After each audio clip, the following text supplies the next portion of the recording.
Welcome to Mentoring Moments. Mentoring Moments is a sub-series of the E-Commerce Edge podcast. It is composed of clips taken from Jason's one-to-one and group mentorship sessions.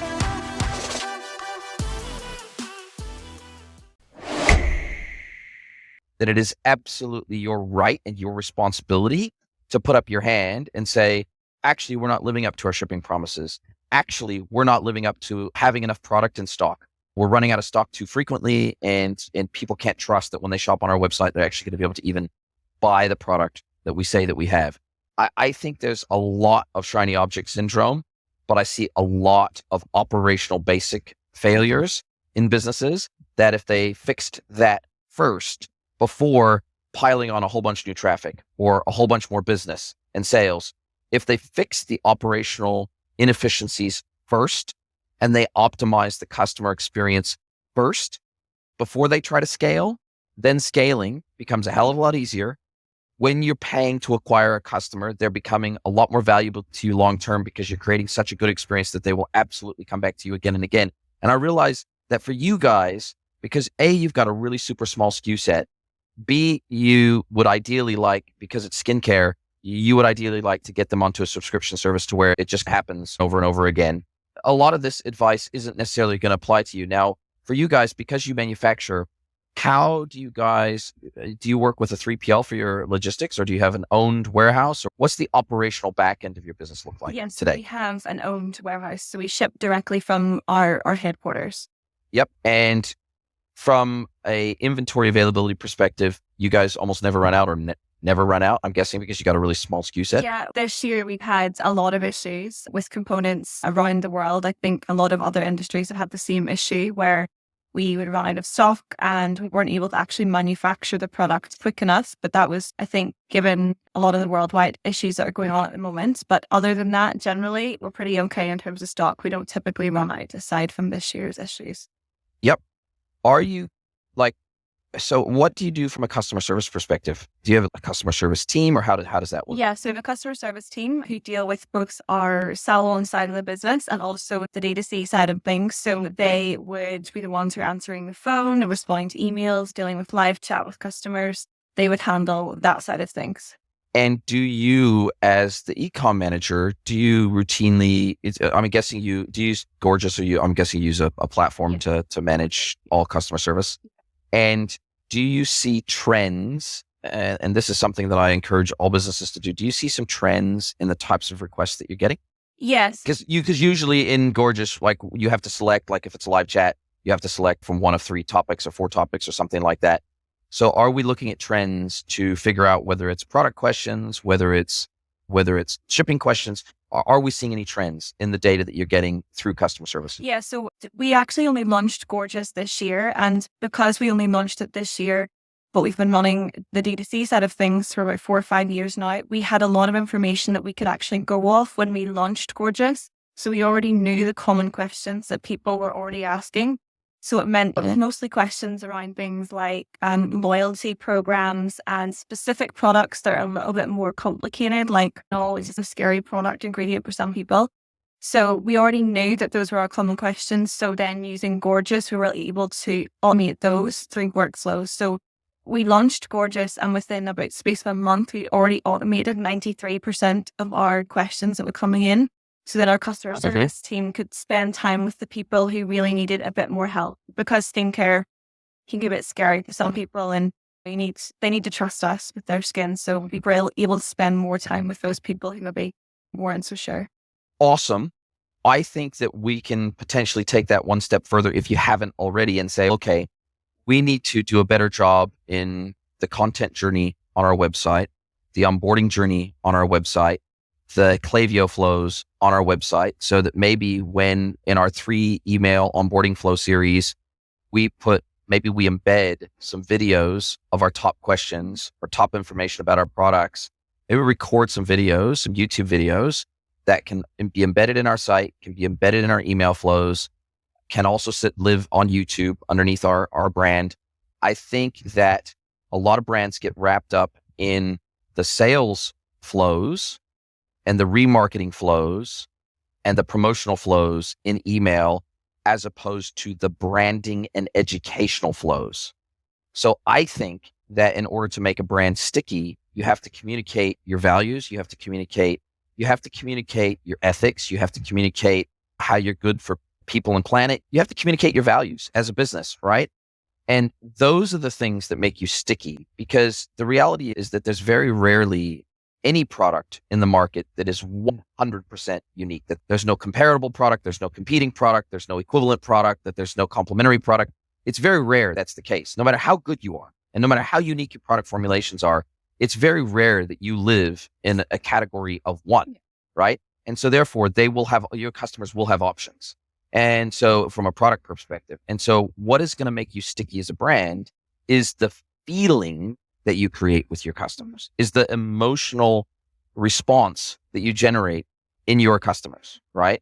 And so we tried to, within HealthPost, for example, our goal was to have no more than 50% of our emails that we sent be about product, promotions, sales. We tried to make at least 50% of our content educational, entertaining, brand, all about how we make people feel and aligned with us, because we're involved in a lot of community initiatives. For example, in New Zealand, we worked with Doc. We donated hundreds of thousands of dollars to initiatives around nature conservancy and pest fences in New Zealand to protect the bird life. And we were involved in just a whole ton of different social initiatives in the areas where we operated, because we had our warehouse down in Golden Bay in New Zealand, which is in a pristine sort of nature environment, operating in a small town. We were the number one employer in the entire region. And so we tried to tell stories about, what we were doing behind the scenes to try to make people's lives better, not just our customers' lives, but our local communities' lives. In every touch point of where we had an impact, we were trying to have a positive impact as opposed to either a neutral or negative impact. And so we were constantly creating content around those initiatives and being really transparent about how we operated our business, right? And we were trying to do that not only to make an impact with our customers, but to try to encourage other businesses to leverage the same strategies and approaches that we did within our business to make their communities better, not just to do more and sell more, but to make their businesses more efficient. So I think that if we have some broad strategic goals for our business, and yes, sales has to be part of that, but that we have to be part of something bigger than ourselves, and our customers actually have to feel that, and it has to actually be genuine, not just a gamified play to get more sales. And so I think if you say, look, we're going to set a plan that we're going to have 50% of our content not be selling, I think these types of initiatives are what moves the needle for brands much, much more than the latest app that's going to maybe make a better product recommendation or a bit more personalization, or a better promotional engine that is going to allow you to run more variety of promotions. I just think that, especially when you have a small SKU count, so you got a small catalog, you're a boutique brand, you're a boutique manufacturing brand, you're a small business, I think the stories that we tell have a lot more impact than technology. If you're a big brand and you're doing, by the time I left HealthPost, I can't give exact numbers, but we were doing tens of thousands of orders a month, right? Once you're at that scale, and when you are driving as much traffic as we were driving to our website, and when you have a catalog that is like 20,000 plus SKUs, now all of a sudden those little tweaks to the front end lead to very big changes. If you can increase your conversion rate by 0.5% across the amount of traffic we were seeing, massive difference, right? Massive difference. If you can increase your traffic by 10% over the baseline that we had every single month, massive difference. If you can execute on a brand new channel that you've never been in before at scale, massive difference, right? When you are still small and boutique and you're not seeing massive amounts of traffic and you're paying for most of the traffic that you're getting, if you're paying for the bulk of that because your brand just isn't that well known yet, and you don't have the breadth of SKUs to get a whole lot of long tail SEO reach, because you just don't have a big enough catalog for that long tail SEO reach, both from a category perspective. Remember, we had 3 category tiers on our website, and there was over 500 total categories across our entire category tree. Now, that in itself creates massive long tail SEO benefits just because of the volume of categories that we operated in. And then when you take that down a step further and you think about all the PDPs that we had with the long tail impact of the titles of the products alone, like massive SEO representation just because of the size and scale of our catalog. That's a totally different scenario to a boutique business like yours. You cannot use the same playbook as a health post. You just can't, because your business model is totally different, right? And for example, at Health Post, we could do partnership deals with co-spend of marketing with the over 200 supplier brands that we were working with. We would put together joint go-to-market plans with our top 10% of brands that we worked with. We would harmonize we would create go-to-market plans with them collectively. So we would tie in with anything like with their new product drops, with any it didn't even have to be promotions. If it was like, let's say they had a seasonal product, let's say they were operating a specific vertical, or they were extending their range or whatever, we would work with them to make sure that our marketing was in alignment with theirs so that we would get the cumulative effects of what we were doing together. And we would both benefit from that. And it would reduce the cost for each of us, right? There was cost sharing that would go on with that. And we would co-create content with them as well. We would speak to them. They would be working perhaps with influencers to create a certain level of content, or brand ambassadors that they were working with. Then we would tie in with that. We would have three-way conversations between our formulation specialists and our product specialists internally. We would have three-way conversations that were recorded, like video conversations with those brand ambassadors, with the brand manufacturer. We would take tours of their factories where they were doing the manufacturing, and they would tell us what was unique about their products. And so they would take us on factory tours that would then be recorded, for example. I think these types of things, they work at scale, but we can do, I think that translates into like miniature versions of that for a business like yours. So for example, if I think BTS, so behind the scenes videos, especially for boutique businesses, are just fucking awesome. If I have a little boutique business and literally you can walk the factory floor and you can walk and talk through every single step of the production of your product and what makes it unique, also the lives that are being impacted because you're giving people jobs and why they love their jobs, and then also speaking to practitioners and the difference it's made in their lives. For example, in your case, actually having conversations with those practitioners and talking to them about why perhaps they work with your product versus the 250 other competing products they could be working with. Like, what's so special about your product? Why do they recommend your product? And what scenarios do they recommend your product versus something else that they might be able to recommend? So I think purpose and values and uniqueness, the quirkiness of boutique brands, like it's the quirkiness of unique brands that attracts us to them, right? If I want to buy, let's just compare and contrast Vans with Allbirds, right? There's a reason why people buy Vans and there's a reason why people buy Allbirds. And they're very different reasons, even though there's some overlap in the types of products that they carry, right? Nostalgia, Vans draws on nostalgia primarily, right? I still buy Vans, but that's because I bought Vans in high school. For me, it's a nostalgic brand. It reminds me of my childhood and it makes me feel good, right? It's the same reason I buy and wear Quicksilver t-shirts, because it reminds me of my childhood. It reminds me of a simpler time. And it reminds me of really good times of being a kid. And I still feel an affiliation with those brands today because of that nostalgia, right? But even those two brands have to pitch differently to new audiences. So they can rely on nostalgia for boomers and maybe people that are between their 30s and their 50s, say, for example. They can rely on that. But in order to draw in new customers, they have to have a different approach.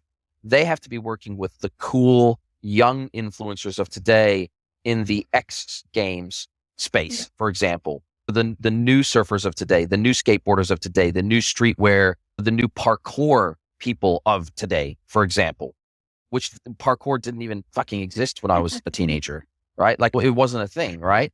So they have to do a different thing for the different target markets that they have. But I think boutique brands, they have a unique advantage in that they're not trying to be a mass market brand. They are trying to be a niche market brand. And you guys are trying to be a niche market brand. So I think lean into that as opposed to trying to look bigger than you are, which a lot of boutique brands try to do. They try to look, because online you can present yourself however you want. So they try to look bigger and more influential than they are. No, I say lean into the boutiques of the brand. I say the fact that you, for example, I know a lot of boutique brands, they batch produce their products. So they produce small batches of product so that they can control the quality, they can control the inputs, they don't have to sell old product. They produce, I wouldn't say on demand, but as close to on demand as possible, because they want to ensure the highest quality possible. And they can't afford to have a whole bunch of money tied up in stock because they're a small business. Dog sneeze, love it.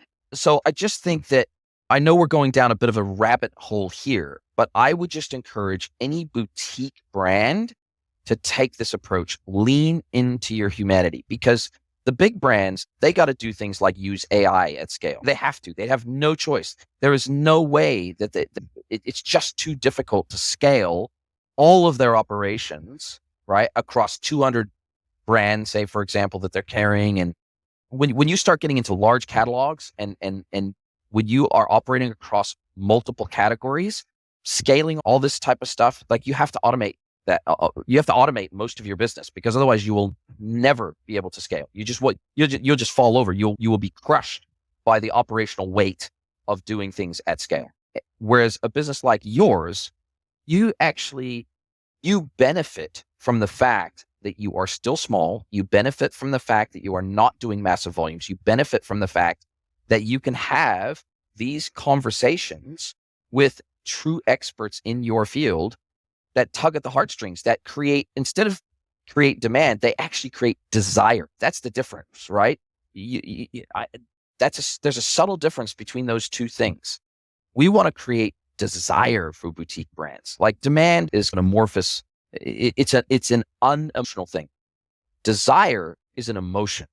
And you need to be creating an emotional desire connection with your customers. And so I think everything you need that you think about doing from a promotional or operational perspective has to be through that lens. It has to be through an emotional storytelling lens, because it's difficult to tell, if you're selling 200 brands, it's difficult to tell 200 brand stories at scale. You have to really operationalize that. You have to, even when we implemented a PIM for the first time, when I was at HealthPost, it was a multi-year effort to even define what specific attributes meant to us as a business, so that we could standardize the collection of that data from hundreds of suppliers, and then standardize and filter that data in a consistent way, so that when we applied that attribute on the front end, someone could click on that attribute, go to the attribute page, and understand what that meant for us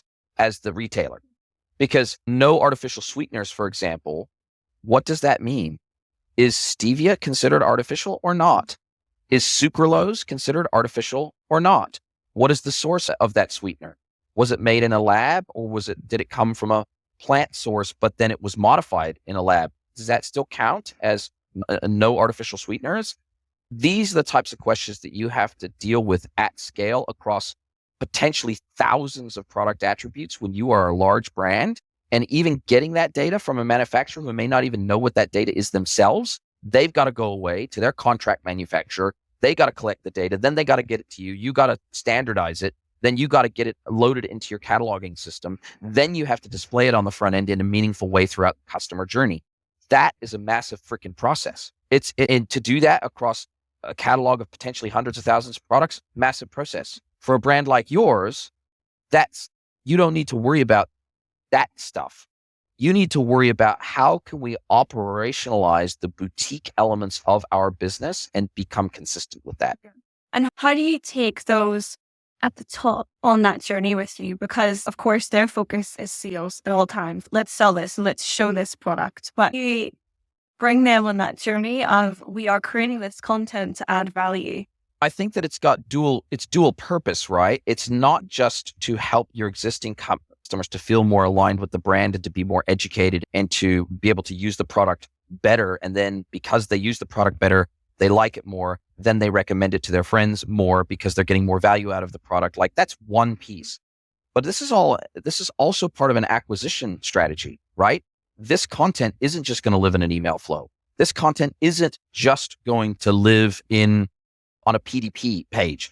This product is going to live everywhere. It's going to live on info pages on the site. It's perhaps going to live on a homepage on the site. It's going to live on YouTube that you can then run Google Ads campaigns against on YouTube. People are going to be able to find that information on YouTube. So if it's genuinely valuable, people are going to be searching for information about skincare and they're going to find you. And that, I think that we have to realize that there's only so much demand existing already in the market that we even have the chance to capture. At some point, we have to go beyond existing demand capture, and we have to go into the areas of desire generation, right? And you have to just reassure the leadership team that we're already doing all of the demand capture stuff that we can. We're already running the Facebook ads. We're already running the Google ads. We're already and making sure that we're as relevant and as visible as we can be for people that are already searching for our stuff and getting as much free traffic as we can. But when it comes to growing the business, we're going to have to create desire uniquely for our brand that it goes beyond the latent demand that's already in the market that we're trying to get our piece of, right? And so I think there becomes a point where every business has to continue to acquire customers to grow, right? You can acquire customers from that existing demand pool, but there's a whole lot of competition for those customers already. But if we create desire uniquely for us and our product, then we have no competitors. And that should be your goal. Your goal should be, how can we create a brand experience, a product experience, and a relationship with our customers that is so unique that we don't have competitors? For our specific stack of what we offer, there is no competitor. It's like me. It's like me on my business. There's lots of e-commerce consultants out there, but none of them do what I do, and none of them do it the way that I do it. So in that sense, I don't have any competition as long as I communicate what I do and how I do it clearly and consistently to the market. Customers that would potentially not have even thought of engaging a consultant. Maybe there are brands out there that would have normally gone direct to an agency, and it would never have crossed their mind to engage a consultant before they go to an agency, because they didn't even know that was a thing. They didn't even know that existed. They didn't even know that people like me existed in the market. They didn't even know there was a category of consultants like me in the market. But with my constant education for free, trying to put out content at scale for free to help as many people as I can for free, whether they work with me ever, I don't care. I'm trying to put out the best freaking content that I can to help the whole industry get better. Because if the whole industry gets better, then that means there'll be more demand for e-commerce, because we'll be building better experiences for the end customers, which means the pie gets bigger, which means my opportunity for my piece of the pie grows.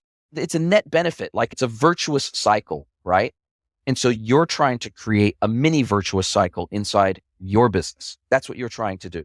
The content has to be more about what makes us unique, but how, it was like Health Post. We were trying to help other brands be more socially aware as part of our work in our communities.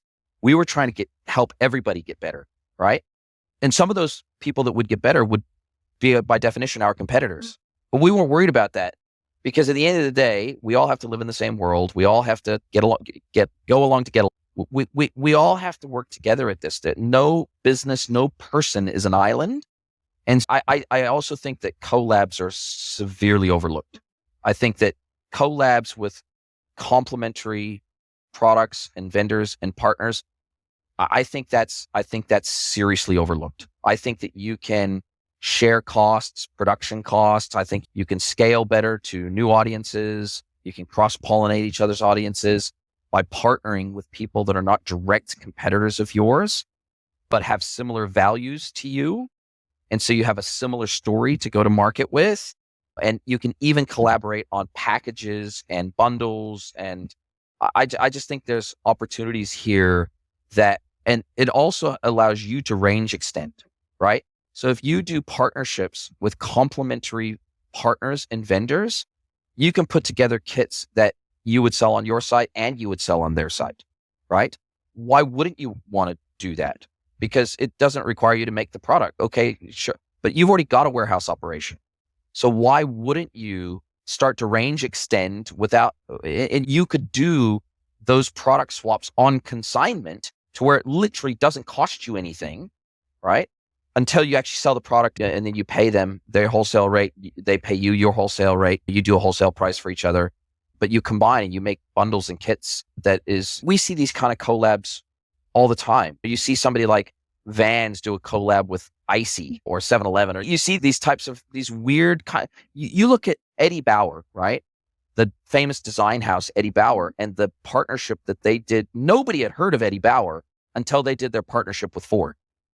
Until you could get the Eddie Bauer edition Explorer. Like, who the hell is Eddie Bauer? Nobody knew who the hell they were. But then they did the collab with Ford, or Ford did the collab with them, and now everybody knows who Eddie Bauer is, right? And people are searching out Eddie Bauer products, by Googling it, right? Collabs are a really powerful thing. They're a really powerful thing, right?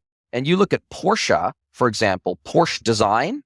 They now port the quote unquote Porsche Design House. They design pens, they design furniture, they design all sorts of cool stuff underneath the Porsche Design label because they're good at designing shit, right? And so they're a halo brand over anything that they put there. It's like the Chanel hotel, right? Same thing. Like somebody who makes bags comes up with a hotel. What the hell?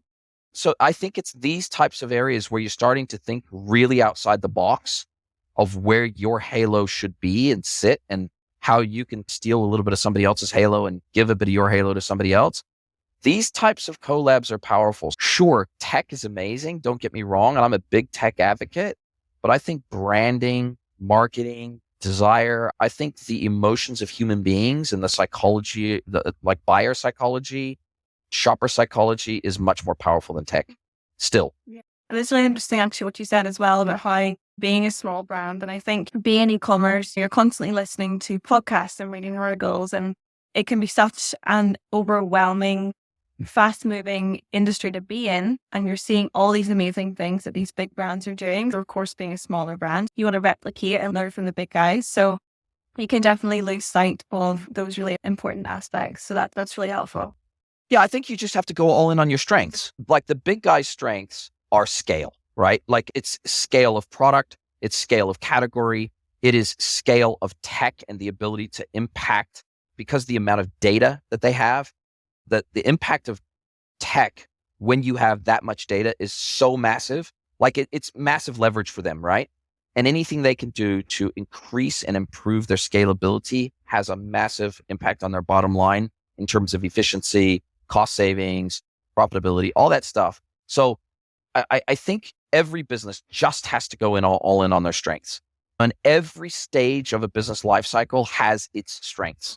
So you guys, while you're still relatively small, you have different strengths than when 5 years from now or 10 years from now, you'll have different strengths because you will be at a different stage of your business lifecycle. So I just think go all in on your strengths as they are today, because those are the things that are going to cost you the least to go all in on, right? You don't need to go out and develop a strength that you don't have right now. Just go all in on the strengths you already have. That's going to be the path of least resistance, right? And I'm all about what is the path of least resistance for growth. That's what we need to be trying to identify. What are our strengths today? How can we double down on them? And how can we use any downtime? And I talked to you about this before. Small brands, for example, when in customer service, rarely is customer service busy 100% of the time. Very rare. They might be busy 80% of the time or 90% of the time, but it's never 100%.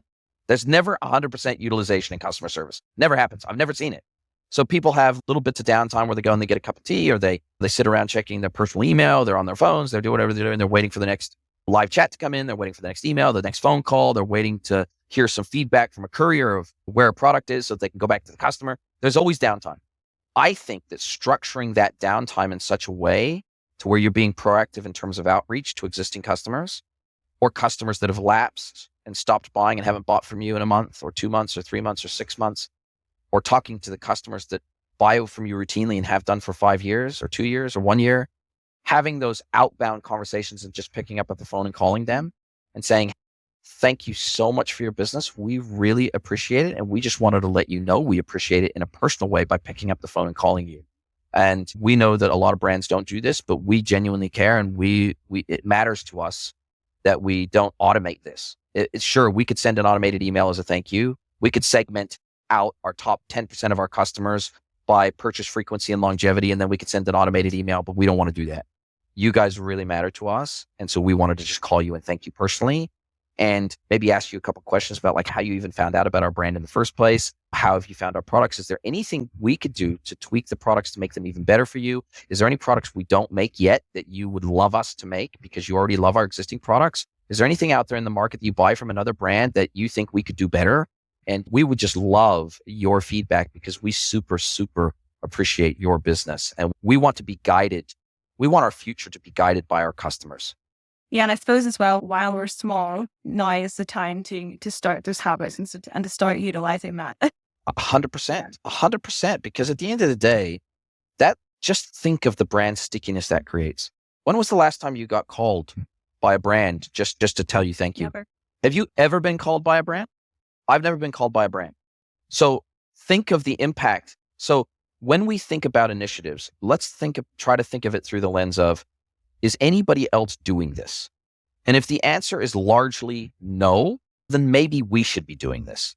Maybe we should be standing out in the customer's mind by scaling the unscalable. If you'd like to get mentored by Jason for free, head over to greenwoodconsulting.net, scroll to the bottom of the page and click Get Mentored by Jason.